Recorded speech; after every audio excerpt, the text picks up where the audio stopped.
सर्वेभ्यो नमः। देववाणी संस्कृतं यूट्यूब चलदृश्यं प्रति भवतीनां च हार्दं स्वागतम्। मित्रों, आज हम अष्टाध्यायी भाष्य प्रथमावृत्ति है की लाइव कक्षा संख्या 239 को पढ़ने जा रहे हैं। 238 कक्षाओं को मैंने पढ़ा दिया है। सभी कक्षाएं आपके लिए प्लेलिस्ट में ओपन हैं। यह संस्कृत भाषा के प्रचार प्रसार के हेतु निशुल्क अभियान है। इसमें कोई भी पाठक दुनिया में कहीं से भी आकर के अपने घर पर ही बैठे बैठे संस्कृत की सभी कक्षाओं को पढ़ सकते हैं। आपसे कोई शुल्क नहीं लिया जाता। मित्रों, यहाँ प्लेलिस्ट में कॉलम बना दिए गए हैं। अष्टाध्यायी भाष्य प्रथमावृत्ति 1, 2, 3 इस प्रकार के कई सारे कॉलम मिलेंगे आपको। वहां पर आपको ये सभी वीडियो क्रमानुसार पढ़ने के लिए उपलब्ध है। आज हम 239वीं कक्षा को पढ़ेंगे और हमने अभी तक प्रथम अध्याय के 3 पाद पढ़ लिए हैं। पिछली कक्षा में मैंने आपको तीसरे पाद का सिंहावलोकन करा दिया था। ठीक है, आपको पूरा समझा दिया था कि मैंने तीसरे पाद में आपको ये पढ़ा है। चलिएगा मित्रों, इस कक्षा का मेरा मुख्य उद्देश्य है, जो ये बहुत ही महान परिश्रम किया जा रहा है और इस मेरे परिश्रम के साथ में जो इसमें मेरे आर्थिक सहयोगी लोग हैं, उनका महान सहयोग इसमें आप सभी को प्राप्त हो रहा है। तो सबसे पहले इस अभियान को चलाने के लिए मुझे प्रति माह जिन महानुभावों का, जिन बंधु और बहनों का मुझे सहयोग मिलता है, आर्थिक सहयोग प्राप्त होता है, उन सभी के लिए मैं नमन करता हूं, प्रणाम करता हूं और परमपिता परमेश्वर से उन सभी सहयोगियों के उत्तम स्वास्थ्य एवं सुखमय मंगलमय जीवन के लिए प्रभु से प्रार्थना करता हूं। ईश्वर उन्हें उत्तम स्वास्थ्य, मंगलमय जीवन, सुखमय जीवन प्रदान करे, क्योंकि ये कार्य मैं अकेला नहीं कर सकता हूं। जब आप सभी सहयोगियों का मुझे सहयोग प्राप्त होता है आर्थिक, तब मैं इस अभियान को चलाता हूं। ये ध्यान रखिएगा। इस कार्य का करने वाला मैं वास्तव में नहीं हूं, मैं तो केवल पढ़ाने वाला हूं। परंतु पढ़ाने वाला व्यक्ति अकेला क्या कर सकता? कुछ भी नहीं कर सकता। जब पढ़ाने के लिए साधन ही उपलब्ध नहीं होंगे, पढ़ाने के लिए खड़े होने के लिए स्थान ही नहीं होगा, पढ़ाने के जो ये इलेक्ट्रॉनिक साधन ही नहीं होंगे, तो मैं कहाँ पढ़ाऊंगा या मैं कहाँ पढ़ाऊंगा? और फिर मेरी व्यवस्था भी अपने, मेरे भी व्यय होते हैं, वो यदि मेरे नहीं होंगे पूरे, तो मैं कहाँ से पढ़ाऊंगा? इसलिए इस अभियान में मेरा तो बहुत छोटा सा पार्ट है। मेरे से बड़ा जो पार्ट है वो मेरे आर्थिक सहयोगियों का है। मित्रों, मैं आप सभी से भी निवेदन करूंगा कि आप भी इस महान अभियान में सदस्यता को ग्रहण करके, मासिक सदस्यता को ग्रहण करके इसके एक पार्ट बनिएगा और इस कार्य को और विस्तार देने में सहयोग दीजिएगा। आपका सहयोग मुझे प्राप्त होगा, जितना अधिक प्राप्त होगा उतना ही मैं अधिक कार्य कर सकूंगा, ये ध्यान रखें। और जितना कम सहयोग प्राप्त होगा उतना ही कम कार्य होगा। सीधी बात है, क्योंकि हमारी जेब में कुछ भी नहीं है, खाली है। ठीक है, तो इसलिए आपसे सभी से विनम्र निवेदन किया जाता है कि आप सभी इस महान विद्या के यज्ञ में, ये ज्ञान का यज्ञ है, ऋषियों की विद्या का यज्ञ। मित्रों, ये सामान्य विद्या का यज्ञ नहीं है, ये वेद की विद्या का यज्ञ है। वेद जिस भाषा में लिखे गए हैं उस भाषा को मैं सिखा रहा हूं आपको, अर्थात आपको वेदों तक पहुंचाने का मार्ग बता रहा हूं। ठीक है, मोक्ष की प्राप्ति जिस विद्या से होती है उन शास्त्रों को पढ़ने वाली भाषा को मैं सिखा रहा हूं आपको। योग दर्शन की भाषा को सिखा रहा हूं, न्याय दर्शन की भाषा को सिखा रहा हूं, वेदांत की भाषा को सिखा रहा हूं, गीता की भाषा को सिखा रहा हूं, उपनिषदों की भाषा को सिखा रहा हूं, मीमांसा दर्शन की भाषा को सिखा रहा हूं, वैशेषिक दर्शन की भाषा को सिखा रहा हूं, और भी आपके जितने भी वैदिक शास्त्र हैं वो सभी जिस भाषा में लिखे गए हैं उस भाषा को सिखा रहा हूं। इसका अर्थ मित्रों क्या हुआ, मैं आपको परमार्थ विद्या सिखा रहा हूं। मित्रों, दुनिया में, संसार में विद्या दान से बड़ा दान कुछ भी नहीं होता वास्तव में। विद्या दान और विद्या को ग्रहण करना भी बहुत बड़ा पुरुषार्थ माना गया है। विद्या ग्रहण करना हर किसी के बस का नहीं है। बहुत पुण्यशाली व्यक्ति, भाग्यशाली व्यक्ति ही इस वेद विद्या को, वैदिक विद्या को, ऋषियों की विद्या को ग्रहण करने का अवसर प्राप्त करते हैं। मित्रों, इस चैनल पर जितने भी मेरे पाठक जुड़े हुए हैं, मैं दुनिया के सभी लोगों से अधिक आप सभी को भाग्यशाली मानता हूं कि आप ऋषियों की विद्या को प्राप्त करने के लिए देववाणी संस्कृतम यूट्यूब चैनल से जुड़े हैं। तो मित्रों, इसी प्रकार से करोड़ों लोग भाग्यशाली बन जाएं और ऋषियों की विद्या को पढ़ लें, संस्कृत भाषा को सीख जाएं सरल ढंग से। तदर्थ इस अभियान में आप अपना निरंतर सहयोग देते रहिए। अभी स्टूडियो का काम हमारा पूरा बीच में रुका हुआ है, उसका आरंभ ही नहीं हो रहा है। मित्रों, आपका सहयोग मिलेगा तभी आरंभ होगा। चलिएगा, आप निरंतर सहयोग करते रहिएगा। मासिक सदस्य जरूर बन जाइएगा, जितना भी आपको परमात्मा ने सामर्थ्य दिया है। संकोच मत कीजिएगा, विलंब मत कीजिएगा कि ये अगले महीने बनेंगे, नहीं।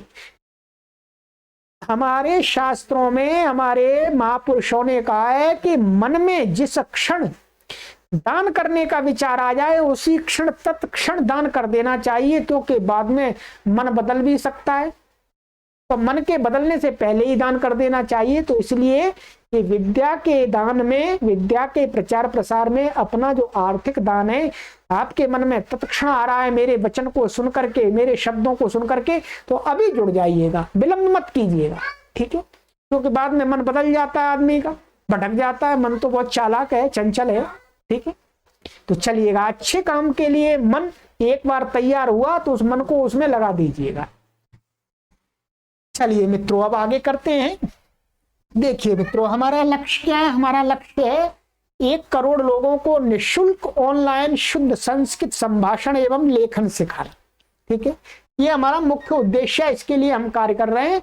1 करोड़ तक पहुंच जाएंगे, फिर 2 करोड़ का लक्ष्य रखेंगे, फिर 3 करोड़ का रखेंगे, फिर हम चले जाएंगे तो संस्था अपने आप करती रहेगी कार्य। ठीक है, हाँ, चलिएगा, तो जुड़ जाइएगा मित्रों। और आपसे निवेदन ये भी करते हैं कि संस्कृत भाषा को संपूर्ण विश्व में जन जन तक ले जाने के लिए आप सभी देववाणी संस्कृतम यूट्यूब चैनल से अपने ग्राम, ग्राम पंचायत, उपनगर, नगर तथा प्रदेश के लोगों से सब्सक्राइब करा करके जोड़ें। आपसे यह भी निवेदन किया जाता है। चलिएगा मित्रों, अब हम आरंभ करते हैं। देखिएगा, हमने अभी तक प्रथम अध्याय के 3 पाद पूरे पढ़ लिए हैं। ये प्रथम अध्याय प्रत्याहार सूत्र आपको मैंने पढ़ा दिए हैं, प्रथम पाद भी पढ़ा दिया, ये पूरा देख लीजिएगा। और फिर हमने आपको दूसरा पाद भी आरंभ किया था, वो भी हमने पूरा कंप्लीट करा दिया मित्रों। और ये तीसरा पाद, तृतीय पाद है, ये भी पूर्ण हो गया आपका। अर्थात 238 कक्षाओं में मैंने आपको अष्टाध्यायी के प्रथम अध्याय के 3 पादों को कंप्लीट कर दिया है। ठीक है, अब बाकी के आगे चलेगी यात्रा। चलिएगा, अब आप देख रहे होंगे, अब हम पढ़ेंगे चौथे पाद का आरंभ करेंगे। ठीक है, ये चौथा पाद, चतुर्था पाद। इसमें भी कई प्रकार के सूत्र हैं, मुख्य रूप से इसमें संज्ञा सूत्र है। ठीक है, इसमें पूरा कारक प्रकरण आपका आ जाएगा और भी बहुत सारी संज्ञाएं आएंगी। जैसे हमने प्रथम पाद में बहुत सारी संज्ञाओं को पढ़ा था, वैसे ही इसमें भी बहुत सारी संज्ञाएं हैं। इस पाद के अंदर मैं आपको दिखा देता हूं कितने सूत्र हैं, देखिएगा। इस पाद के अंदर 109 सूत्र हैं। कितने सूत्र हैं मित्रों? 109 सूत्र। ये अंतिम सूत्र है विरामोवसानम, ठीक है। 109 सूत्रों को हमें पढ़ना है इस पाद में, ठीक है। जो जो संज्ञाएं आएंगी आप जानते जाइएगा, ठीक है, समझाते जाएंगे। चलिएगा, अभी तक हमने जितने भी पाद पढ़े हैं उन सब में ये सबसे बड़ा पाद है। अभी तो बहुत बड़े बड़े पाद आएंगे इसमें, ठीक है। चलिएगा, आइएगा मेरे साथ में सूत्र बोलिएगा।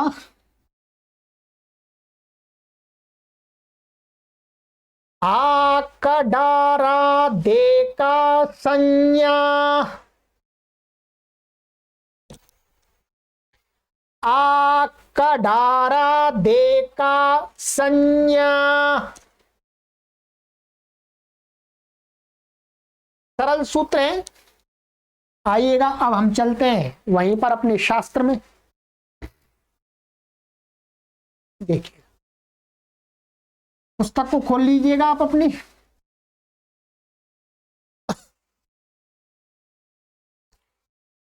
चतुर्थः पादः,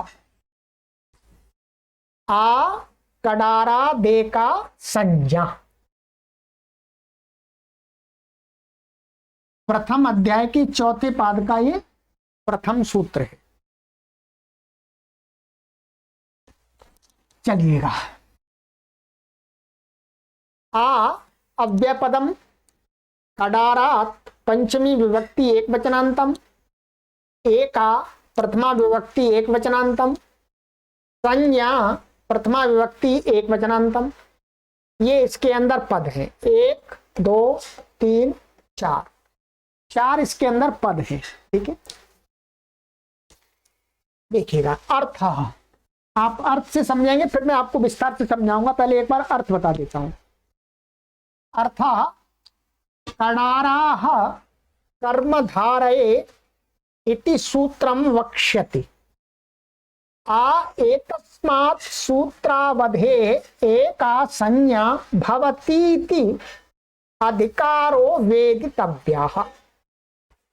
कुछ तो समझ में आया ही होगा, और मैं जानता हूं अभी आपको कुछ ज्यादा समझ में नहीं आया हो। ये कह रहे हैं कि कडाराः कर्मधारये, ये सूत्र है आपका दूसरे अध्याय के दूसरे पाद का 38वां सूत्र। अभी मैं दिखाऊंगा। इति सूत्रम वक्ष्यति, महर्षि पाणिनि। महर्षि पाणिनि आगे चल के दूसरे अध्याय के दूसरे पाद का 38वां सूत्र कौन सा कहेंगे? कडाराः कर्मधारये। कहते हैं कि यहां पर ये कडारात दिया है, ये कडारात, ये कडारात कहां से लिया? यहां से ले लिया है, इस सूत्र से उठा लिया है। महर्षि पाणिनि ने आगे वाले सूत्र से पहले कडारा, ये कडारात उठा लिया, यहाँ कडार प्रथमा का लेकर के पंचमी एक वचन में कर दिया। तो कहते हैं आ एतस्मात् सूत्रावधेः। आ का अर्थ है यहां से, माने अवधि को बताता है। ये क्या आंग उपसर्ग है, ये अवधि को बताने के लिए प्रयोग होता है उपसर्ग। तो आ का अर्थ होता है कि आ माने अवधि, और आ का संबंध जिसके साथ होता है उसमें पंचमी होती है, ध्यान देंगे। अर्थात आ जिसकी अवधि को बताता है उस शब्द में पंचमी हो जाती है। तो कहा आ माने एतस्मात् सूत्रावधेः, माने ये कडारा पद क्या है? इस सूत्र को बता रहा है। ये वाला कडारा पद इस सूत्र को कडारा कर्मधारये। तो माने आ एतस्मात् सूत्रावधेः, माने इस सूत्र तक, क्या इस सूत्र तक, सूत्र की अवधि तक एका संज्ञा भवति इति अधिकारो वेदितव्य। यहां से आगे एक संज्ञा होती है ऐसा जानना चाहिए। अब आपको ये समझना होगा। पहले देखिएगा, लोक में क्या होता है, एक व्यक्ति के या एक वस्तु के कई नाम होते हैं। क्या होते हैं? कई नाम होते हैं। तो एक व्यक्ति के आप 2-3 नाम आराम से रख सकते हैं, उसको कई, एक व्यक्ति को ही कई नामों से पुकारा जाता है, ठीक है। इसी प्रकार से व्याकरण शास्त्र में भी एक शब्द के कई संज्ञाएं होती हैं, कई नाम रखे जाते हैं, कई नाम रखे जाते हैं। जैसे मानिएगा एक ये तव्य, ये है आपका तव्यत प्रत्यय है, आप व्याकरण हम पढ़ रहे हैं तो आप जानते हैं तव्यत प्रत्यय है।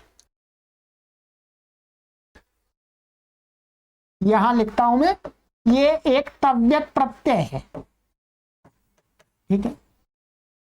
इस तव्यत प्रत्यय के एक तो इसका कृत संज्ञा भी है, इसको कृत भी बोलते हैं, क्या है, कृत नाम भी है इसका, और एक नाम इसका प्रत्यय भी है,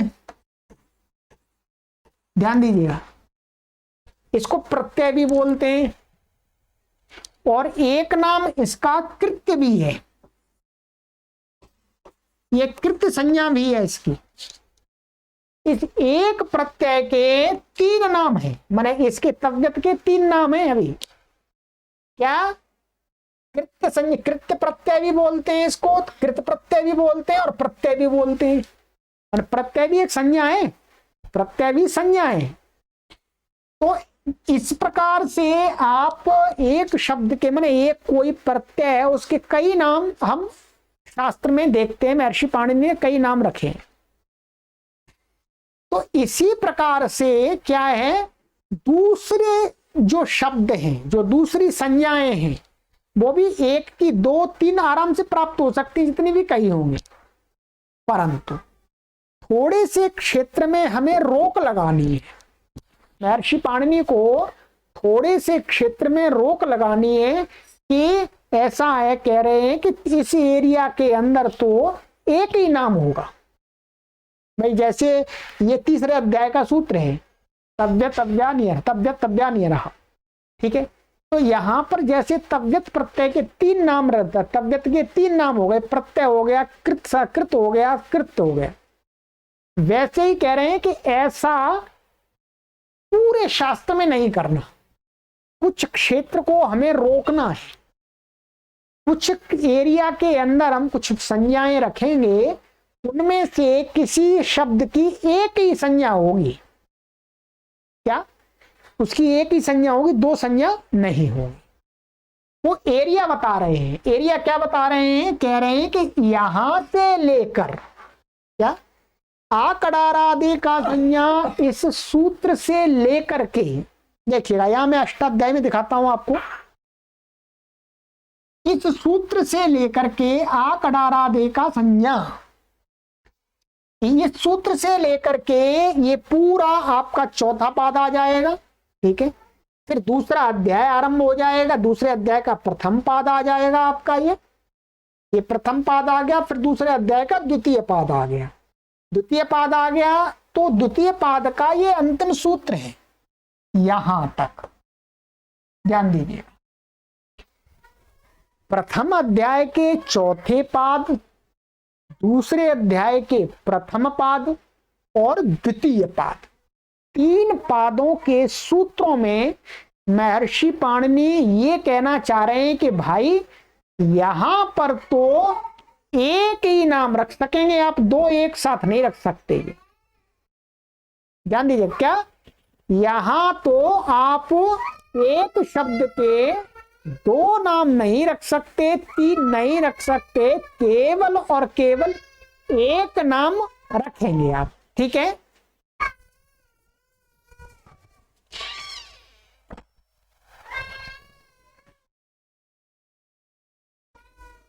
इसके लिए यह सूत्र बनाया महर्षि पाणिनि ने, इसको हम उदाहरणों में अच्छी प्रकार से समझेंगे अभी, ठीक है। तो कहते हैं कि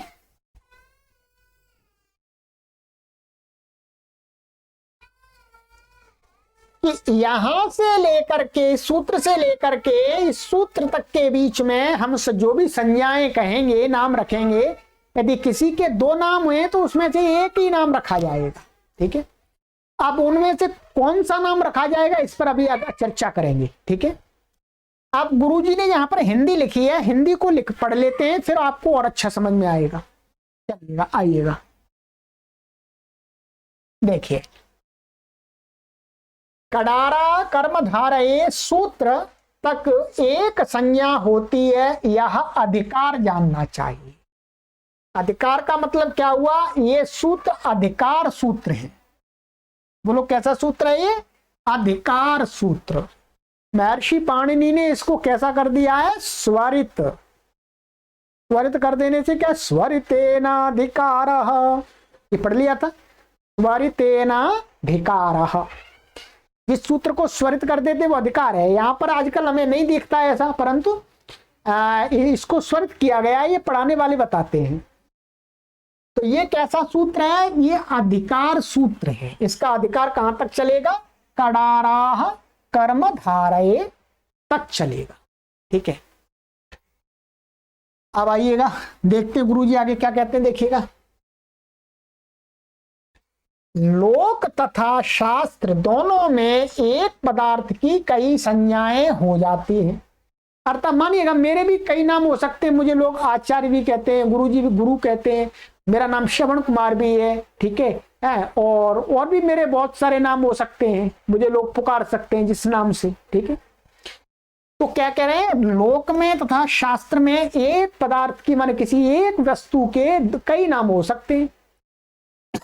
आप पानी, जल को आप क्या कह सकते हैं, जल भी कह सकते हैं, पया भी बोल सकते हैं, नीरू भी बोल सकते हैं, ठीक है, वाटर भी बोल सकते हैं, और भी आप जो भाषाएं जानते हैं उनमें पानी को क्या क्या बोलते हैं, बहुत सारे नाम हो जाएंगे उसके। तो कहते हैं कई नाम हो सकते हैं, संज्ञाएं मन नाम।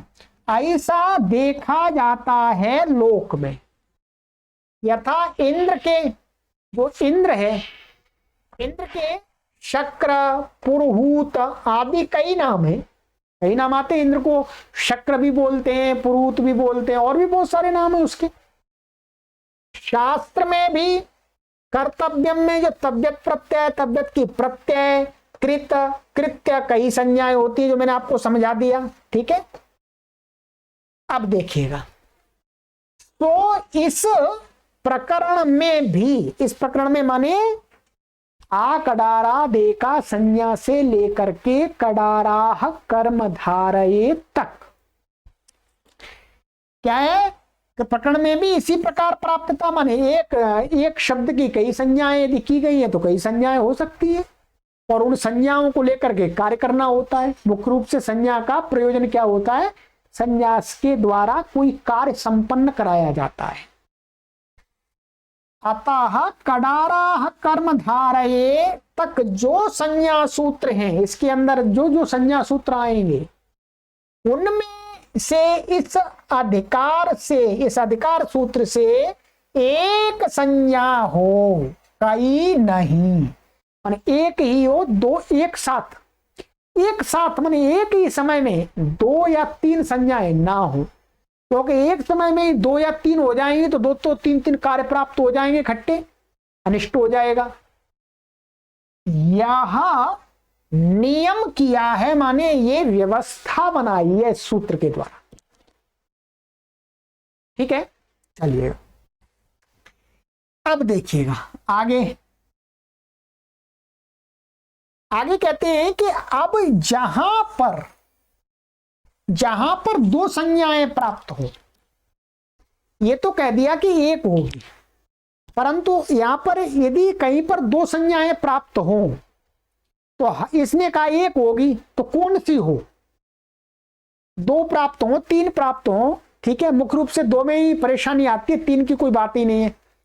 तो क्या है, दो प्राप्त हो तो उसमें से कौन सी होगी, ये कौन बताएगा, ये तो नहीं बताएगा, इसने तो ये कह दिया कि एक संज्ञा होगी, कौन सी होगी। इसके लिए आगे वाला एक सूत्र है, उसको हम पढ़ेंगे तब ये बात समझ में आ जाएगी। दो संज्ञाएं प्राप्त हो, वहां कौन सी हो कौन सी ना हो, यह प्रश्न था, माने यह प्रश्न उपस्थित होता है। तो जो उनमें पर हो, माने अब क्या व्यवस्था है, जो आगे वाला ये सूत्र हम पढ़ेंगे ये इसमें सहयोग करेगा कि बाद वाली होगी, माने बाद वाली कैसे, सूत्रों के क्रम में जो सूत्र संज्ञा वाला मान संज्ञा वाला जो सूत्र बाद में होगा उसके द्वारा बनाई गई जो संज्ञाएं वो वाली होगी, पहले वाली नहीं होगी, पहले वाले सूत्र से जो हो रही है। ठीक है, तो क्या है उनमें से पर वाले सूत्र के द्वारा जो संज्ञाएं वो हो जाएगी, पूर्व वाले की नहीं होगी, तो एक ही होगी। अथवा एक अनवकाश। अनवकाश का अर्थ होता है कि मानिएगा एक की दो संज्ञाएं प्राप्त हो रही हैं। ठीक है, अब एक की दो संज्ञाएं प्राप्त हो रही हैं, उनमें से एक संज्ञा ऐसी है कि थोड़ी जगह प्राप्त होती है और एक हर जगह प्राप्त होती है।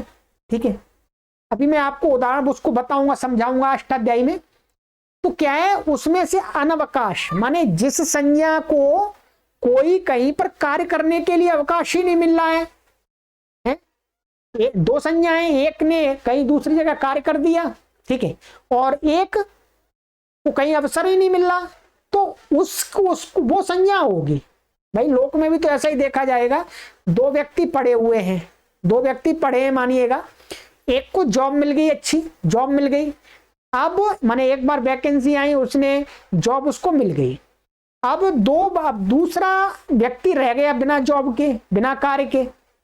तो अब कोई कार्य आगे उपस्थित होता है तो कार्य देने का नंबर आएगा, यदि दोनों पहुंच जाएं, एक तो पहले से कार्य कर रहा है, एक बेरोजगार है, तो किसको कार्य दिया जाएगा? उसको कार्य दिया जाएगा जिसके पास कार्य नहीं है। एक तो पहले से कार्य कर ही रहा है, जिसके पास कार्य नहीं है उसको कार्य दिया जाएगा पहले। ठीक है, तो वही है यहाँ पर, जिसके पास कार्य नहीं है, जिसको कहीं अवसर ही नहीं मिल रहा, उसको पहले अवसर दिया जाएगा। ठीक है, तो उसी को बोलते हैं अनवकाश।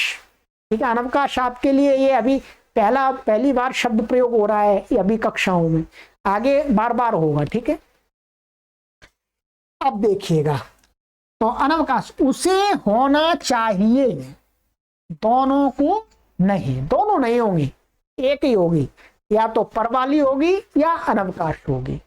मैं दोनों के उदाहरण आपको यहां समझाऊंगा कक्षा में, तब आपको पूरा समझ में आएगा। अभी आपको ये सूत्र थोड़ा सा मानिएगा 20% समझ में आ गया, 20% समझ में तो आ गया। ठीक है, चलिएगा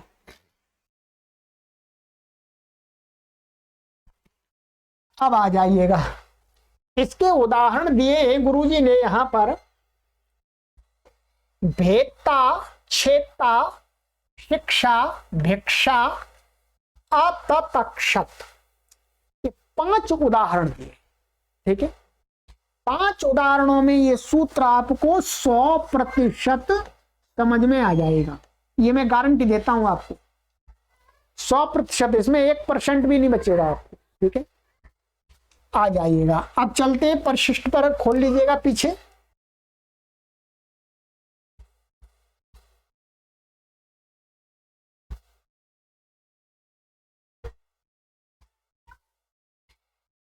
देखिएगा,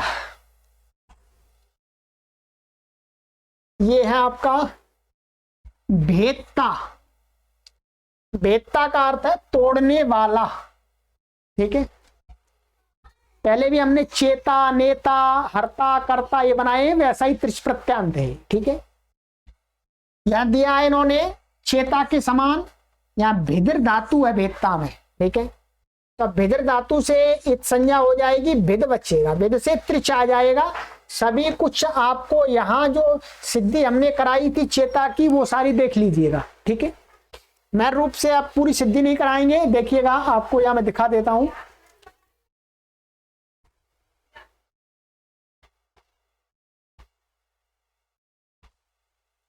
ये चेता की सिद्धि यहाँ पर आप देख लेंगे, यहाँ पर जो जो सूत्र लगे मुख्य रूप से वही यहाँ पर लगेंगे। ठीक है, हाँ, ये सारे सूत्र यही लगेंगे, पर अब हम यहाँ पर मुख्य रूप से ये सिद्धि यहाँ पर आपको देखनी पड़ेगी। ठीक है, हम जो मुख्य पॉइंट है उस पर बात करेंगे। अब आइएगा,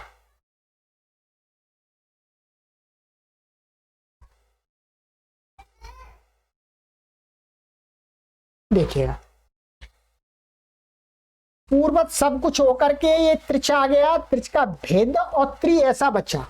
ठीक है, इट आदि का सब कुछ निषेध हो गया, और गुण भी हो जाएगा, गुण भी करेंगे हम इससे। अब देखिएगा क्या स्थिति हो गई, भेद और त्रि। अब यहां पर ह्रस्वम लघु, ये सूत्र है प्रथम अध्याय के चौथे पाद का 10वां सूत्र। ह्रस्वम लघु का अर्थ होता है कि जो ह्रस्व संज्ञक वर्ण होता है उसका नाम क्या रख रहे हैं महर्षि पाणिनि? लघु। ह्रस्वम किसका नाम रखा है? ऊकालो ह्रस्व दीर्घ प्लुतः, यही सूत्र है।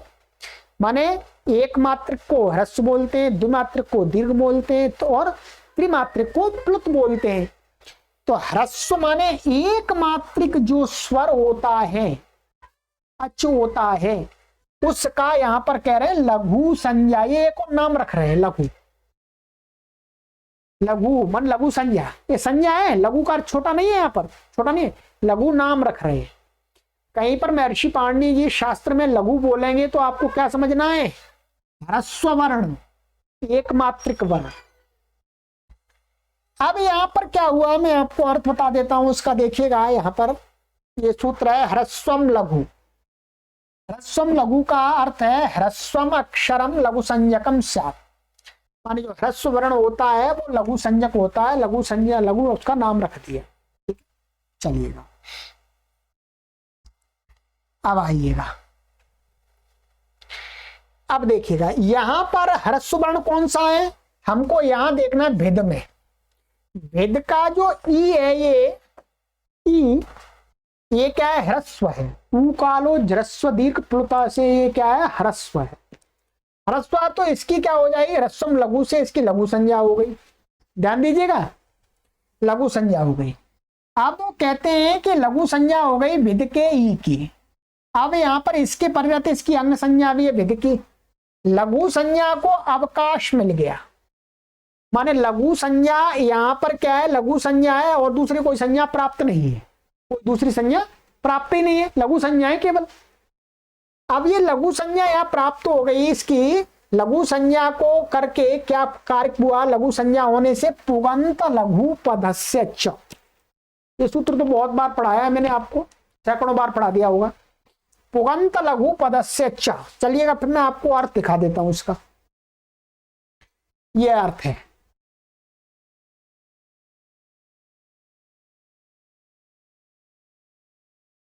पुगंतस्य अंगस्य लघुपधस्य च एकः सार्वधातु के आर्ध धातु के च परतो गुणो भवति, माने पुगंत जो अंग है और लघु उपधा में है जिसके अंग के, ऐसे अंग के इक के स्थान में सार्वधातुक अथवा आर्ध धातुक प्रत्यय के परे रहते गुण होता है। अब यहाँ पर लघु पद कहा है? लघु माने उपधा पता ही है, अलोन्त्यात् पूर्व पदा, पूर्व वर्ण के अंतिम वर्ण से पूर्व वर्ण की उपधा संज्ञा हो गई, और वो कैसा होना चाहिए? लघु। अब यहां पर क्या है आप देखेंगे, जो भेद, ये भेद है, ये क्या है? उपधा में भी है, ये ई उपधा में है और लघु भी है, लघु संज्ञा भी है। तो पुगंत लघु पदस्य से क्या हो गया? गुण होकर के स्थानांतरतमा अधे गुणा लग करके भेद त्रि ऐसा बन गया। देख सरल है, कुछ नहीं कठिन है, ये बन गया। अब ध्यान दीजिएगा, लघु संज्ञा का कार्य हो गया, यहां कोई दूसरी संज्ञा प्राप्त ही नहीं है। अब क्या बनेगा? भे और खरीच लग जाएगा, यहाँ खरीच से क्या दक्ता हो जाएगा, तो भेत्री बन जाएगा ऐसा। फिर आगे चेता के समान आप कर लीजिएगा, स्वादि उत्पत्ति करके क्या बन जाएगा? भेदता। अभी आपको सूत्र हमने नहीं घटाया, सूत्र आगे घटाएंगे, ठीक है। ये ह्रस्व लघु संज्ञा का हमने एक उदाहरण दे दिया कि लघु संज्ञा का ये उदाहरण है। और ध्यान दीजिएगा, ये जो सूत्र है ये कहां पर है? ये कहां है? ये आ कडारा दे का संज्ञा के अधिकार में है, ये भी ध्यान रखना है आपको। ये वाला सूत्र कहां है? आ कडारा दे का संज्ञा के अधिकार में है। अब देखिएगा, अब ये तो लघु संज्ञा का हो गया। इसी प्रकार से यहां पर ये आप छेदता जान लीजिएगा, छिद्र धातु है, ये छिद्र छेदन है, तो ये इत संज्ञा होकर के छिद बचेगा और बाकी का त्रिच प्रत्यय ले आइएगा और इसी प्रकार से सारी सिद्धि कर लीजिएगा, ठीक है। सारी सिद्धि इसी प्रकार से होगी, ठीक है, छेदता बन जाएगा। अब हमारे पास में तीसरा उदाहरण में, 2 उदाहरण तो एक लघु संज्ञा के हो गए, अब हम लेंगे दूसरी संज्ञा के। शिक्षा, शिक्षा का अर्थ होता है पठन पाठन, पढ़ना और पढ़ाना। शिक्षा शब्द है, शिक्षा से क्या है, शिक्ष धातु है यहाँ पर, ठीक है। शिक्षा ये यही धातु है, तो इसको भूवादयो धातवा और ये संज्ञा आदि होकर के क्या है, शिक्ष बचता है, ये धातु संज्ञा हो गई। अब यहां पर ये शिक्ष है आपका, ठीक है। शिक्ष में जो ई है, ये क्या, ये शिक्ष में जो ये ई है, ये कैसा है, ह्रस्व वर्ण है। ध्यान दीजिएगा, ध्यान दीजिएगा, ध्यान दीजिएगा। ये क्या है, ह्रस्व वर्ण है। ह्रस्व वर्ण की हमने क्या बताई थी अभी आपको, ह्रस्वम लघु, ये बताई थी। परंतु यहां पर क्या है, संयोगे गुरु, क्या, संयोगे गुरु क्या होता है, ध्यान दीजिएगा कि संज्ञा करने का प्रयोजन क्या होता है, कुछ कार्य करना। संज्ञा तभी की जाती है जब उसको मान करके कोई कार्य प्राप्त हो। यदि कोई कार्य प्राप्त ही नहीं है तो महर्षि पाणिनि जी संज्ञा नहीं करते, ध्यान रखेंगे। और आपको भी नहीं करनी है, आप जबरदस्ती संज्ञा नहीं करेंगे। संज्ञा व्याकरण शास्त्र में इसीलिए की जाती है कि उस संज्ञा से कोई कार्य संपन्न कराया जाता है, ठीक है, कोई कार्य संपन्न कराया जाता है। अब यहां पर बेशक ये ह्रस्व है और इसकी लघु संज्ञा कर सकते हैं, परंतु लघु संज्ञा करके यहां कोई कार्य प्राप्त ही नहीं है, कुछ कार्य, कोई किसी सूत्र से कोई कार्य प्राप्त नहीं है, इसलिए यहां पर ये ह्रस्व है तो भी इसकी लघु संज्ञा नहीं होगी, तो कार्य प्राप्त नहीं है, ठीक है। आगे चल के कोई कार्य प्राप्त ही नहीं है इसको, इसलिए लघु संज्ञा नहीं होगी। तो क्या करें, कहते हैं संयोगे गुरु। संयोगे गुरु कहता है कि कोई ह्रस्व वर्ण है और बाद में यदि संयोग संज्ञक वर्ण परे है, ठीक है, क्या, हलोनंतरा संयोग, माने क्या कहा था, हलोनंतरा संयोगा, जो संयोग संज्ञा कही है, माने व्यवधान रहित व्यंजनों की क्या कही है, संयोग संज्ञा। तो संयोग गुरु कहता है कि व्यवधान रहित व्यंजन यदि बाद में है, 2 या 2 से अधिक, उससे पूर्व में यदि कोई ह्रस्व वर्ण है तो उसकी क्या हो जाती है, गुरु संज्ञा हो जाती है। क्या हो जाती है, गुरु संज्ञा। ये देखिए गुरु संज्ञा हो गई इसकी। ये क्या है, यहां पर शिक्ष में ये क्या है, का और श, ऐसे ही तो है, तभी तो क्ष बनता है। का और श मिलकर के क्या बन जाता है, क्ष। तो अब क्या हुआ, ये संयोग है, तो संयोग के परे रहते इससे पूर्व में जो ह्रस्व वर्ण है इसकी क्या हो जाएगी, गुरु संज्ञा हो जाएगी। आइएगा मैं सूत्र दिखा देता हूं आपको। देखिए ये ह्रस्वम लघु सूत्र है, इसी के नीचे क्या है, संयोगे गुरु। आगे पढ़ेंगे हम इसी पाद में। ये क्या कहता है, संयोगे परतो ह्रस्वम अक्षरम गुरु संज्ञकम भवति। कि संयोग संज्ञक वर्ण के परे रहने पर उससे पूर्व में जो ह्रस्व वर्ण है उसकी क्या होती है, बोलो, गुरु संज्ञा। क्या होती है, गुरु संज्ञा। तो यहां इसकी क्या हुई, शिक्ष की गुरु संज्ञा हो गई। अब गुरु संज्ञा मान करके कोई कार्य हम कर सकते हैं, क्या कुछ प्राप्त होगा। तो देखिए, अर्थात गुरु संज्ञा को अवकाश प्राप्त हुआ, माने गुरु संज्ञा यहां पर कार्य करेगी। गुरु संज्ञा का कार्य क्या है, गुरोश्च हलाहा। तृतीय अध्याय के तीसरे पाद के तीसरे पाद का 103वां सूत्र है। ठीक है, गोरोश्च हलः, ये कहता है कि गोरोश्च हलः। चलिए मैं अर्थ ही दिखा देता हूं आपको सूत्र का, ये लीजिएगा, गोरोश्च हलः, हलंतो यो धातु हो गुरुमान धातु हो तस्मात् स्त्रीलिंगे कर्तृभिन्ने कारके संज्ञायाम भावे च अप्रत्ययो भवति। इसको पूरा आप मत समझिएगा, अभी इतना समझ लीजिएगा कि हलंत जो धातु माने जिस धातु के अंत में हल है, व्यंजन है, और गुरुमान माने उसके अंदर गुरु संज्ञक कोई वर्ण है। ध्यान दिए, गुरु कोई गुरु संज्ञक, गुरु संज्ञा किससे हुई है? संयोग गुरु से। ऐसी धातु से क्या है, उससे स्त्रीलिंग में कर्ता भिन्न कारक में भाव संज्ञा अथवा भाव में अप्रत्यय होता है। क्या होता है जी? अप्रत्यय। अब देखिएगा, अब है आपका शिक्ष, हम शिक्ष को देखते हैं। शिक्ष कैसा है, ये यहां हट गया, ये बच्चा आपका शिक्ष। ये हलंत है क्योंकि अंत में शा है, शा है, और ये इसकी गुरु संज्ञा है ई की, तो गुरु संज्ञा इसमें पूर्व, तो ये कैसी धातु हो गई? गुरुमान हो गई। गुरुमान माने गुरु संज्ञक सहित।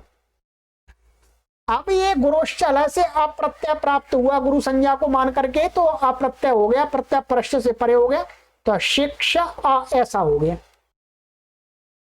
यहां पर गुरु संज्ञा हो गई, गुरु संज्ञा का कार्य हो गया, लघु संज्ञा का यहां कोई कार्य नहीं है। अब कहते हैं कृत तद्धित समासाची कृत संज्ञा है, तो प्रातिपदिक संज्ञा हो गई। प्रातिपदिक संज्ञा होने से क्या है? ज्ञाप प्रातिपदिकात के अधिकार में अजाद्य तष्टाप, स्त्रीलिंग, स्त्रीलिंग में क्या होता है? ह्रस्वकारांत शब्द से टाप प्रत्यय हो जाता है। टाप प्रत्यय होकर के प्रत्यय परश्च से ये बन जाएगा आपका शिक्षा, और टाप, टाप और टाप का ये आ जाएगा, पा चला जाएगा, ता चला जाएगा, आ बचेगा। ठीक है, और ये स्वादि उत्पत्ति कर लेंगे, टाप ज्ञाप प्रातिपदिकात सु औजस पूर्व स्वादि उत्पत्ति करके क्या बन जाएगा? शिक्ष, माने ये इसमें मिलेगा शिक्ष और आ और स। ध्यान दीजिए, अब ये टाप का आ है, टाप का आ है, अका सवर्ण दीर्घ यहां हो जाएगा, मिल जाएगा, तो ये ऐसा बन जाएगा वास्तव में शिक्षा। ये शिक्षा और सु ऐसा बन जाएगा, सु का स।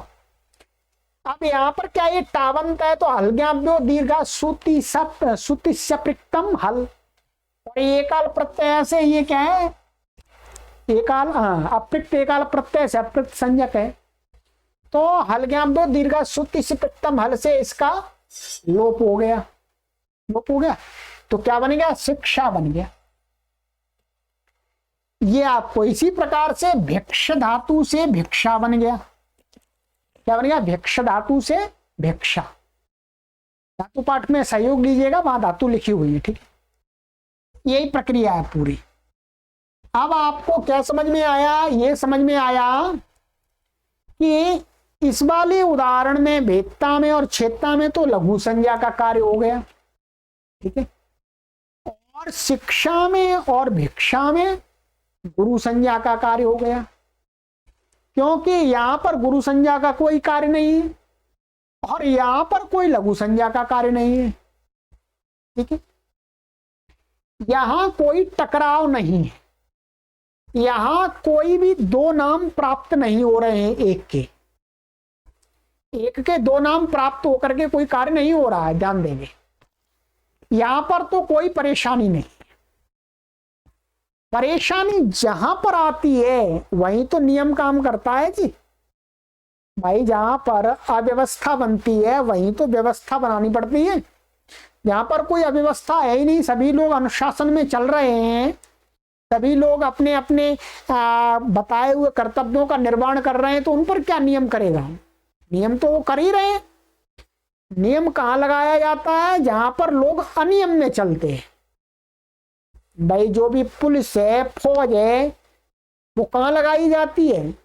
कहां पर खड़ी की जाती है? वहीं खड़ी की जाती है जहां पर लोग अनियमित हो जाते हैं, अमर्यादित हो जाते हैं, उच्छृंखल बन जाते हैं, व्यवस्था को तोड़ देते हैं, वही व्यवस्था बनाते हैं वो लोग।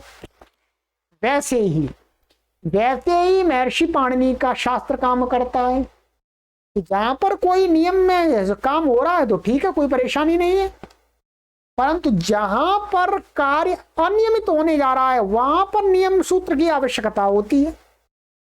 अब आगे क्या होता है कि एक स्थान ऐसा आ रहा है कि अनियम प्राप्त हो रहा है। आ जाइए,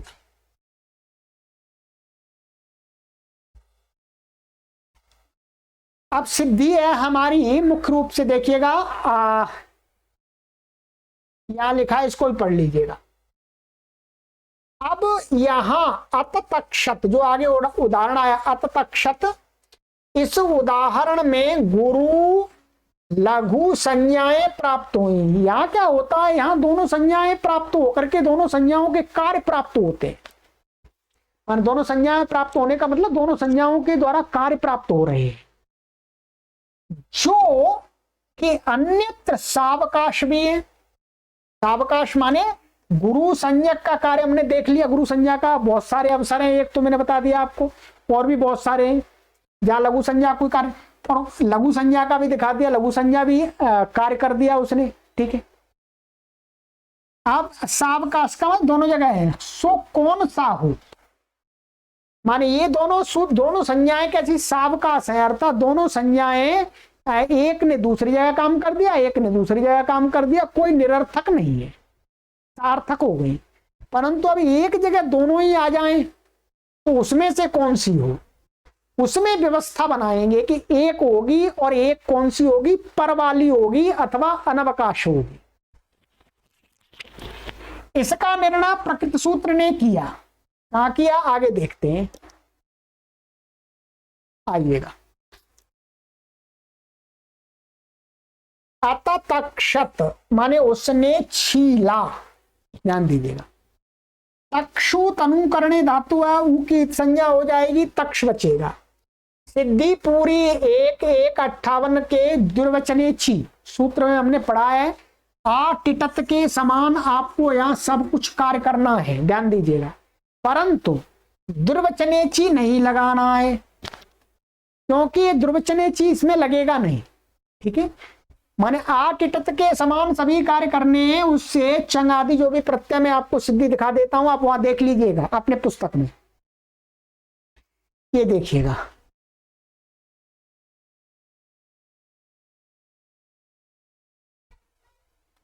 ये आटिटत, ये सारे सूत्र लगेंगे, ये सारे सूत्र उसमें अततक्षत में लगेंगे, ध्यान दीजिएगा, जो यहां पर लगे हैं।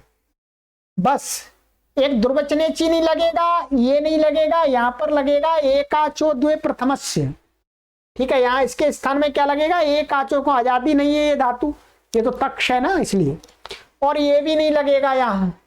बाकी के सारे सूत्र लगेंगे, ध्यान देंगे, ठीक है। बाकी के ये सूत्र भी नहीं लगेगा, ध्यान दीजिएगा। आड़ जादी नाम भी नहीं लगेगा, क्योंकि आजादी नहीं है।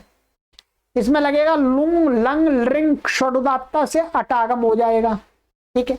बाकी के, और ये आटश्च भी नहीं लगेगा, यहाँ वृद्धि की आवश्यकता ही नहीं है, ये भी नहीं लगेगा, ठीक है। बाकी के और सारे सूत्र लगेंगे, ठीक है। अब देखिएगा, अब आपको यहां देखना है कि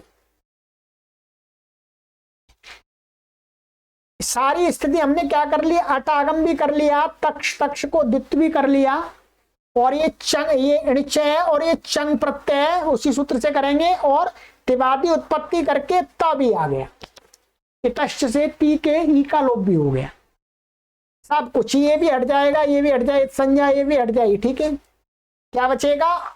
और ये पूर्वाभ्यासा हलादि शेषा, ये भी हट जाएगा, और ये टा भी चला जाएगा। क्या बचेगा? शुद्ध आ ता तक्षा ई और आ ता, ऐसा बचेगा। देख पा रहे होंगे आप चलिए देखिएगा,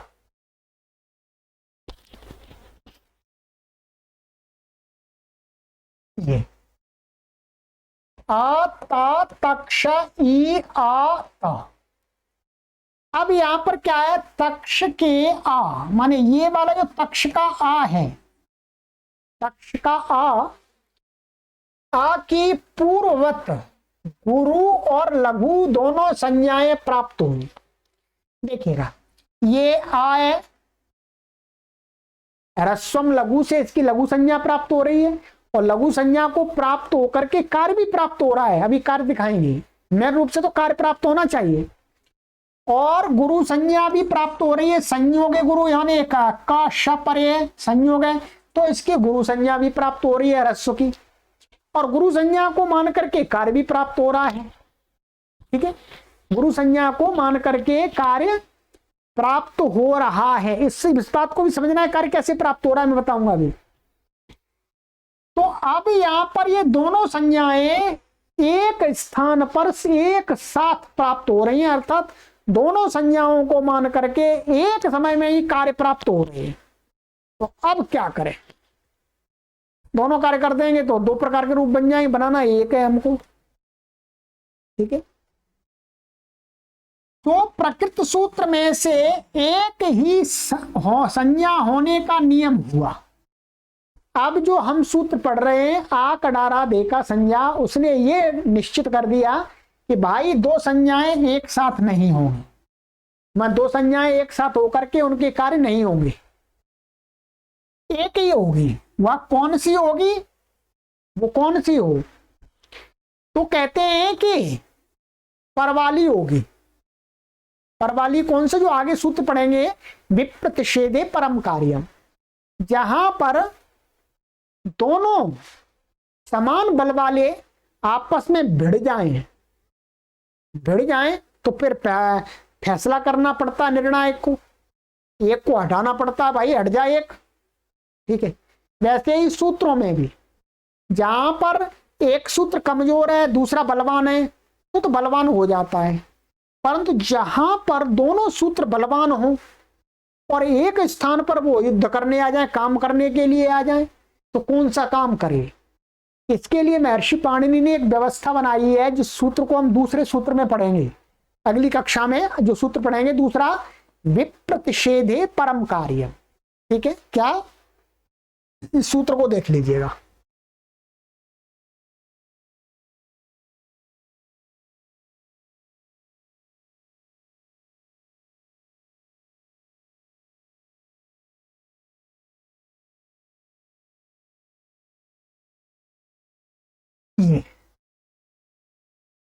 ये सूत्र कहता है कि विप्रतिषेधे माने बराबर ताकत वाले जब दोनों एक साथ आ जाएं लड़ने के लिए, कार्य करने के लिए, तो फिर दोनों कहते हैं मैं करूं, और को दोनों बलवान है जी, तो दोनों बलवान है, या तो कार्य होगा नहीं, और होगा तो बिगाड़ देंगे उसको।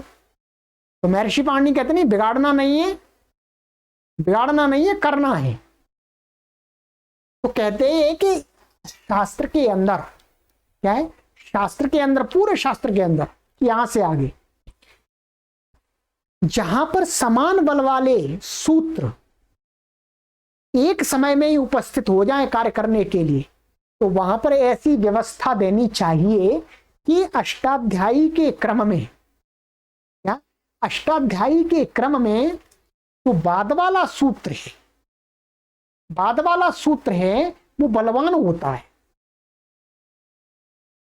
दो सूत्र बलवान बराबर बल वाले होंगे, उसमें निर्णय दिया कि बाद वाला सूत्र यदि क्रम में दोनों इकट्ठे आ जाएं, और तो उसमें ऐसा मानिएगा कि फिर बाद वाले सूत्र को काम करने के लिए अवसर दीजिएगा, पहले वाले जो क्रम में पहले है उसको छोड़ दीजिएगा।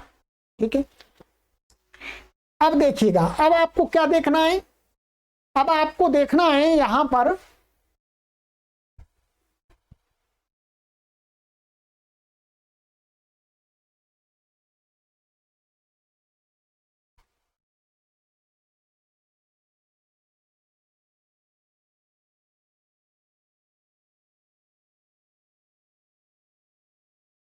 ये सूत्र हैं आपके, दोनों सूत्र क्या है, दोनों सूत्र, ह्रस्वम लघु और संयोगे गुरु, ये उसी के अधिकार में है। ये पहले है, ये बाद में है, दोनों बराबर बल वाले हैं, दोनों बराबर बल वाले इस प्रकार से हैं कि ए भी सावकाश है, माने इसने भी काम करने का इसको अवसर मिल चुका है। ऐसा नहीं है बेरोजगार हो, इसको काम मिल गया है पहले और इसको भी काम मिल गया है। अभी हमने दिखाया था शिक्षा भिक्षा में, ये भी बेरोजगार नहीं है, इसको भी काम मिल गया है। अब एक काम कहीं से आया, वहां पर दोनों पहुंच गए, हमें काम दो हमें काम दो, और किसको काम दिया जाए। तो विप्रतिषेधे परम कार्यम जो सूत्र हम कल आगे की कक्षा में पढ़ेंगे, उसने कहा कि भाई ऐसा है जहां पर समान बल वाले मिल जाएं तो उसमें बाद वाले को कार्य देना चाहिए, बाद वाले को कार्य करने का अवसर देना चाहिए, इसको रोक देना चाहिए, भाई ठहर जा, बाद में अवसर होगा तो कर लेना, पहले तो इसको दिया जाएगा, क्योंकि अष्टाध्यायी के सूत्र में ये बाद में है। लोक में पहले वाले को काम दिया जाता है, पर शास्त्र में बाद वाले को अवसर दिया जाता है। ठीक है, बाद वाले को अवसर दिया जाता है मित्रों। तो संयोगे गुरु ये बाद में, तो क्या है, ये वाली संज्ञा काम करेगी। यहां पर दोनों संज्ञाएं प्राप्त होने पर कौन सी संज्ञा होगी, गुरु संज्ञा होगी। गुरु संज्ञा मान करके काम होगा, अब लघु संज्ञा मान करके काम नहीं होगा। अब आइएगा और देख लेते हैं थोड़ा सा, देखिएगा यहां पर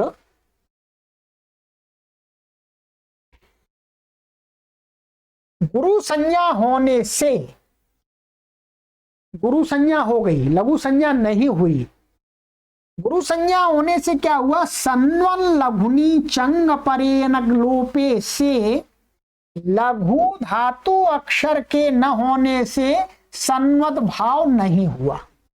ये थोड़ी सी आपको बात कठिन होगी, कोई बात नहीं, समझने का प्रयास कीजिएगा।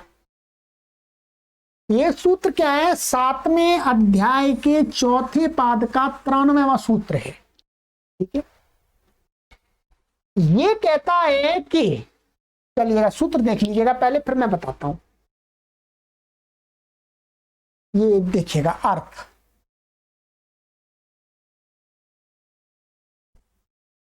सन्नो लघुनी चंग परे नगलोपे, चंग परे अणौ परतौ परतः यदंगम तस्य यह अभ्यासः तस्य सनीव कार्यं भवति लघुनी धात्वक्षरे परतः अनगलोपे।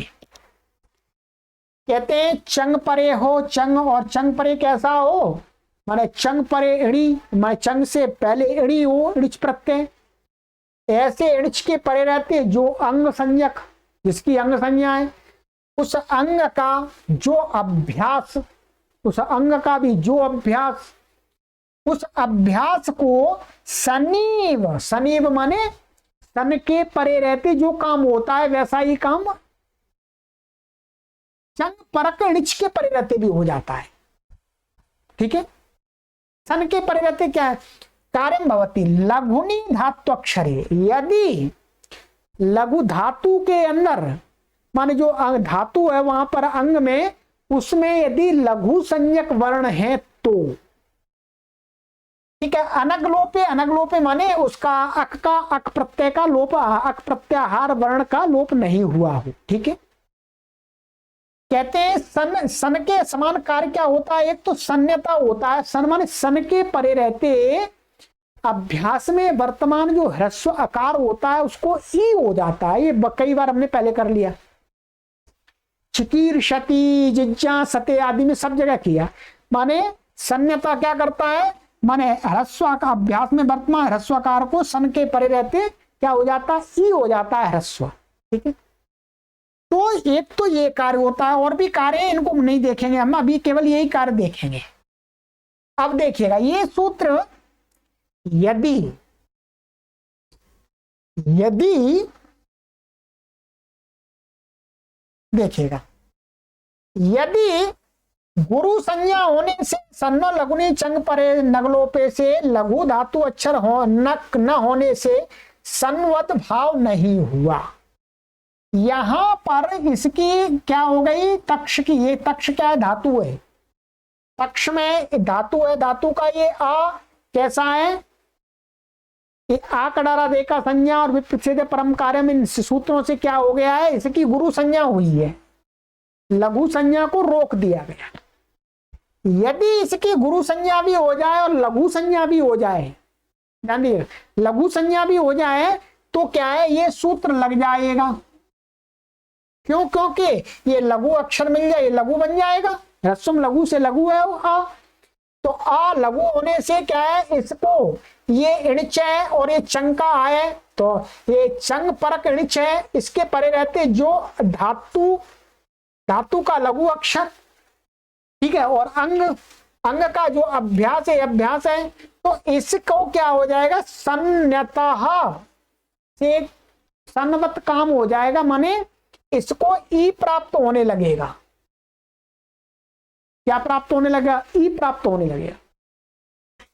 परंतु परंतु यहां क्या हुआ, आकड़ा दे का संज्ञा के नियम से एक संज्ञा हुई, और वो वाली कौन सी हुई, बात वाली हुई, गुरु संज्ञा।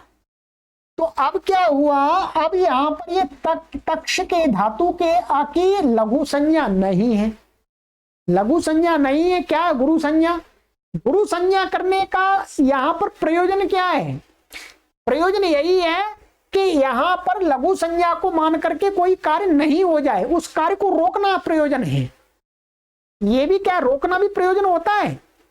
गुरु संज्ञा हो गई इसकी, इसलिए अब लघु संज्ञा वाला जो कार्य था, इसको ई प्राप्त हो रहा था, वो नहीं होगा, नहीं होगा तो इष्ट सिद्धि प्राप्त बन जाएगी, इष्ट सिद्धि बन जाएगी आपकी। देखिए, तो क्या यदि सन्नता लग जाता तो इसको क्या बन जाता, अति तक्षत बन जाता, अति तक्षत,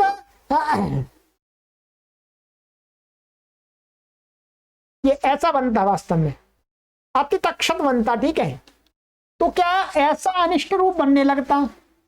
तो एक ही संज्ञा हो इस नियम से नहीं होता, माने इस नियम से हमने नियम बना दिया कि एक ही संज्ञा हो, तो अब क्या है, अब यहां पर इसकी गुरु संज्ञा ही होगी, लघु संज्ञा नहीं होगी, तो ये लगेगा ही नहीं, अब लगेगा नहीं तो इष्ट सिद्धि बन जाएगी आपकी अततक्षत। मुख्य रूप से आपको पूरी सिद्धि यहां पर नहीं करनी है, इस बात को यहां पर समझना है, बस आकडारा दे का संज्ञा का प्रयोजन समझना है, ठीक है। ये मैं मानता हूं आपको ये समझने में थोड़ी कठिनाई होगी, परंतु जिन पाठकों के पास में पुस्तक हैं वो आराम से सूत्रों को मैंने पढ़ा दिया है, समझा दिया है, वहां देख करके आराम से समझ सकते हैं, ठीक है। तो इसी प्रकार से इस प्रकरण में क्या है, इस प्रकरण में एक ही संज्ञा होगी, और वो कौन सी होगी, या तो परवाली होगी, माने एक समय में यदि दो संज्ञाओं को मान करके कार्य भी प्राप्त होने चाहिए, ध्यान रखें, ये ध्यान रखेंगे, केवल संज्ञा ही संज्ञा करना प्रयोजन नहीं है, संज्ञाओं के कार्य भी प्राप्त होने चाहिए। यहां पर क्या है, यहां गुरु संज्ञा, आप ऐसा मत सोचिएगा गुरु संज्ञा को करने पर यहां कोई कार्य प्राप्त नहीं हुआ, कार्य प्राप्त हुआ है। क्या हुआ है, यहां पर गुरु संज्ञा करने से लघु संज्ञा का कार्य रुक गया है, रुक गया है, इसलिए इष्ट सिद्धि बनी है आपकी, अन्यथा नहीं बनती। तो अर्थात गुरु संज्ञा का यहां प्रयोजन है। तो हमेशा ये दोनों संज्ञाओं में से एक संज्ञा करने की बात तभी आएगी जब संज्ञाओं को मान करके कार्य भी प्राप्त होने चाहिए, ठीक है। ये विशेष ध्यान रखेंगे आप, और देखिएगा इस प्रकार से ये हो गया। ये कौन सा बताया, ये है आपका पर वाला, पर वाली होती है, माने जहां पर इस प्रकरण में दो संज्ञाएं प्राप्त हो तो उसमें से कौन सी संज्ञा होती है, पर वाली। परंतु इस प्रकरण में पर वाली के अलावा एक अनवकाश और कहा था, अनवकाश। अनवकाश की बात आपको समझ में आ जाए, मैं समझा देता हूं, समझ में आ जाए तो अच्छी बात है, नहीं तो कोई घबराने की बात नहीं है, आगे आपको समझ में आ जाएगा। आइएगा मैं दिखा देता हूं आपको।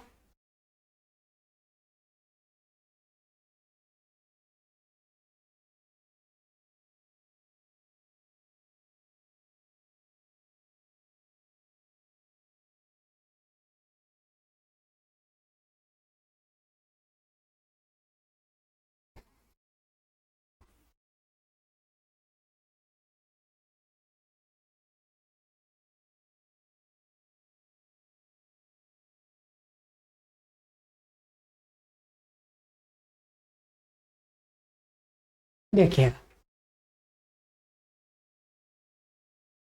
यहां से आरंभ हो रहा है आकड़ारादे का संज्ञा। अब देखिएगा, यहां पर ये संज्ञाएं बहुत सारी, यहां पर मैं आपके लिए यहां दिखाता हूं अनवकाश वाली वासनी में। ये सूत्र है स्वादिश्व सर्वनाम स्थाने। क्या है? स्वादिश्व सर्वनाम स्थाने। और इसी के नीचे एक सूत्र है यची भम, यही समझ लीजिएगा थोड़ा सा। ये सूत्र क्या करता है देखिएगा,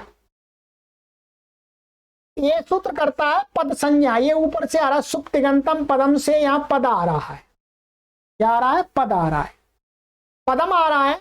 तो ये कहता है कि स्वादिशु, स्वादिशु का अर्थ है चौथे अध्याय के प्रथम पाद का सु औ जस आदि जो प्रत्यय है वहां से लेकर के पांचवें अध्याय के अंत तक के प्रत्यय। ठीक है, सु औ जस सूत्र से लेकर के जो प्रत्यय किए गए हैं और पांचवें अध्याय के अंत तक के प्रत्यय वो कहलाते हैं स्वादि प्रत्यय। उन स्वादि प्रत्ययों में कुछ प्रत्ययों की सर्वनाम स्थान संज्ञा होती है, जैसे शुड नपुंसकस्य और शी सर्वनाम स्थानम। तो मुख्य रूप से ये मानिएगा सु औ जस अम औठ। ठीक है, और नपुंसकलिंग में जस और शस की होती है। इन प्रत्ययों की क्या होती है? सर्वनाम स्थान संज्ञा। तो क्या है, स्वादियों में ये भी आते हैं, तो कहते हैं इनको छोड़ दीजिएगा, सर्वनाम स्थान प्रत्ययों को छोड़ दीजिएगा। सर्वनाम स्थान प्रत्ययों को छोड़ करके बाकी के जो स्वादी प्रत्यय हैं चौथे अध्याय और पांचवें अध्याय में, उनके परे रहते पूर्व में जो अंग होता है, जो शब्द होता है, उसकी क्या होती है? बोलो, पद संज्ञा। ध्यान दीजिएगा, पद संज्ञा। और उसी के नीचे एक यचीभम, ये कहता है भसंज्ञा करता है। किसकी करता है? ये करता है कि यकारादि और अजादि, माने इन स्वादि प्रत्ययों के अंदर, अभी मैं मोटा मोटा ही बताऊंगा जितना समझ में आ जाए, क्योंकि ये बात यहीं पर समझ में आएगी। स्वादि प्रत्ययों के अंदर जो यकारादि और अजादि, माने सब प्रकार के प्रत्यय, तो स्वादि प्रत्ययों के अंदर माने चौथे अध्याय और पांचवें अध्याय के अंदर ऐसे प्रत्यय जिनके आदि में या है अथवा स्वर है, माने अच है, उन प्रत्ययों के परे रहते तो पूर्व की क्या होती है? भसंज्ञा होती है, पद संज्ञा नहीं होती है। ठीक है, अब आपको क्या देखना है? अब हमको इसमें यहां पर ये देखना है कि भाई ये दो संज्ञाएं, यहां पर दो सूत्र पढ़े महर्षि पाणिनि ने। क्या पढ़े? महर्षि पाणिनि ने दो सूत्र पढ़े, स्वादिश्व सर्वनाम स्थाने और यचीभम। ये जो ये वाले जो प्रत्यय हैं ये वाले जो दो प्रत्यय हैं, ये तो इसके अंतर्गत ही आते हैं, स्वादि के अंतर्गत आते हैं। ये तो इसके अंतर्गत आते हैं, स्वादि के अंतर्गत आते हैं। ये यकारादि, ये यकारादि और अजादि। ठीक है, ये यकारादि और अजादि प्रत्यय क्या है? स्वादि के अंदर आते हैं। तो अब क्या होगा? अब स्वादियों में जो यकारादि और अजादि प्रत्यय होंगे उनकी दो संज्ञाएं प्राप्त होने लगेंगी। इससे पद संज्ञा प्राप्त होने लगेगी, इससे भासंज्ञा प्राप्त होने लगेगी। भाई जो यकारादि अजादि है वो स्वादि भी है, सर्वनाम स्थान भिन्न है, तो उसकी पद संज्ञा भी सूत्र से प्राप्त हो जाएगी और इससे भासंज्ञा प्राप्त हो जाएगी। और दो संज्ञाएं प्राप्त हो जाएंगी तो अनर्थ होने लगेगा, अनिष्ट बनने लगेगा, शब्द बनेंगे ही नहीं। तब ये सूत्र जो आकड़ारादे का संज्ञा सूत्र है वो व्यवस्था देगा कि नहीं, दोनों संज्ञाएं इकट्ठी नहीं होंगी। भाई यकारादि और अजादि प्रत्ययों की पद संज्ञा भी हो जाए, भासंज्ञा भी हो जाए, ऐसा नहीं है। एक ही संज्ञा होगी। और कौन सी संज्ञा होगी? फिर कौन सी होगी? तो कहते हैं यहां पर हम देख सकते हैं कि यहां पर जो परत्व वाली बात होती है वो तो होती है दोनों बलवान हो, दोनों समान बल वाले हों। यहां पर क्या है, ये कमजोर है, ये वाला क्या है, कमजोर सूत्र है, क्योंकि इसका एरिया है थोड़ा सा और इसका एरिया है बहुत बड़ा। तो ये समान बल वाले तो है नहीं, इसलिए इनमें पर वाली बात तो घटेगी नहीं कि पर वाला होगा। पर वाला वहीं पर होता है दोनों बलवान हों, ठीक है। सावकाश हों, इसमें क्या है, ये तो सावकाश है, ये निरवकाश है, क्योंकि जहां जहां ये लगेगा वहां वहां ही ये लगेगा, ठीक है। और जहां जहां ये लगेगा वहां वहां ये भी लगेगा और इससे अतिरिक्त भी लगेगा, ये वाला ऊपर वाला। इसलिए ये क्या है, सावकाश है। ये हो गया निर्वकाश, तो ये दोनों समान बल वाले नहीं है। तो इसलिए क्या कहा कि भाई देखो, यदि हर जगह ये पद संज्ञा करने लगेगा तो ये तो, इसको तो कहीं अवसर ही नहीं मिलेगा, इसको तो अवसर ही नहीं मिलेगा, क्योंकि एक संज्ञा होती है, ठीक है। और यहां परत्व वाली बात घटेगी नहीं, क्योंकि दोनों समान बल वाले नहीं है। तो कहा कि समान बल वाले ना होने पर भी क्या है, किसको अवसर देना चाहिए, अनवकाश सूत्र को। इसको, इसके अतिरिक्त कहीं स्थान ही नहीं है इसको कार्य करने का, इसलिए ये निरवकाश है। इसलिए क्या होगा, ये अनवकाश होने से, निरवकाश होने से, निरवकाश और अनवकाश एक ही बात है। निरवकाश अनवकाश होने से ये सूत्र पहले काम करेगा, इसके कार्य करने के बाद में ये लगेगा। अर्थात जहां पर भ संज्ञा होगी वहां पर पद संज्ञा नहीं होगी। ये अनवकाश का उदाहरण मैंने आपको समझा दिया है, परंतु ये थोड़ा सा अभी प्रारंभिक आप पाठक हैं, थोड़ा कठिन हो सकता है, परंतु आपको आगे समझ में आ जाएगा। क्योंकि मुझे समझ में आ गया तो आपको जरूर आएगा, क्यों नहीं आएगा जी। मैं इतना बड़ा विद्वान आदमी नहीं हूं, बहुत बड़ा बुद्धिमान आदमी भी नहीं हूं। हो सकता है आप पाठकों से मैं मंद बुद्धि का भी हूं, ठीक है, पर मेरी समझ में आ गया, इसलिए मुझे विश्वास है कि आप सभी पाठकों की समझ में ये बात आ जाएगी। परंतु थोड़ा आप आगे आएंगे पढ़ते पढ़ते तो सारा समझ में आ जाएगा, ठीक। तो ये अनवकाश वाली बात मैंने आपको बताई है, उदाहरण हम वहीं पर देखेंगे इसका, ठीक है। तो ये आज मैंने आपको पढ़ा दिया मित्रों, ठीक है। काफी एक सूत्र पढ़ाया परंतु बड़ा था मित्रों, ठीक है, तो उसमें टाइम तो लगेगा, समझने का प्रयास कीजिएगा।